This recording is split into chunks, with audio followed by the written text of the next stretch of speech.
44ல கல்யாணம், 45ல குட்டி பிரேம்ஜியா? ரசிகர்கள குழப்பமடைய செய்ற ஒரு அப்டேட். என்னன்னு தெரிஞ்சுக்க வீடியோவ ஃபுல்லா பாருங்க.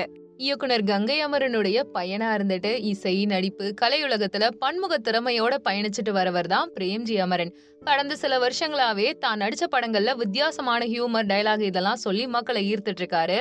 44 வயது வரைக்கும் மொரட்டு சிங்கிளா இருந்துட்டு கூட இருக்க ஃப்ரெண்ட்ஸ் எல்லாருடைய கமிட்டட் வாழ்க்கையை கெடுத்துட்டு இருந்தவரு திடீர்னு என்ன நினைச்சாருன்னு தெரியல.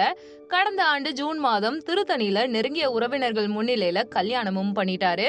கல்யாண வாழ்க்கை ஹாப்பியா போறது மட்டும் இல்லாம, முன்னாடி எல்லாம் எங்களை கலாச்சவன் இப்ப கரெக்டா டைமுக்கு வீட்டுக்கு போறத பார்த்தா சந்தோஷமாவும் இருக்கு, சிரிப்பாவும் வருதுன்னு சொல்லியிருப்பாரு. 44 வயசு வரைக்குமே முரட்டு சிங்கிளா இருந்தவரு கடந்த ஆண்டு ஜூன் மாதம் திருத்தணியில நெருங்கிய உறவினர்கள் முன்னிலையில திருமணம் செஞ்சுக்கிட்டாரு. கல்யாணத்துக்கு அப்புறமா மனைவியோட சேர்ந்து எடுத்த போட்டோக்களையும் வீடியோக்களையும் சோசியல் மீடியால ஷேர் பண்ணிருக்காரு. இதை விட முக்கியமான விஷயம் என்னன்னா, ரசிகர்களோட நேரடி தொடர்புல இருக்காரு. இந்நிலையில நேத்து பாத்தீங்கன்னா இன்ஸ்டா பக்கத்துல 4.44 அப்படின்னு பதிவிட்டு இருந்தாரு.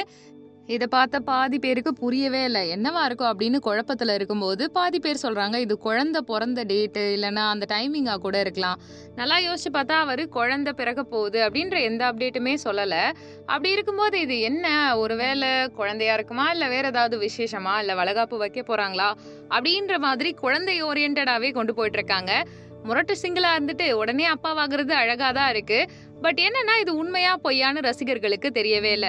நிறைய பேர் இது கன்ஃபியூஸ் பண்ற மாதிரி தான் தெரியுது. சோ நீங்க இத பத்தி என்ன நினைக்கிறீங்கன்றத கமெண்ட் பண்ணுங்க. நம்ம சேனலை லைக் பண்ணுங்க, ஷேர் பண்ணுங்க, சப்ஸ்கிரைப் பண்ணுங்க, பெல் ஐகானை கிளிக் பண்ணி வச்சுக்கோங்க. நன்றி.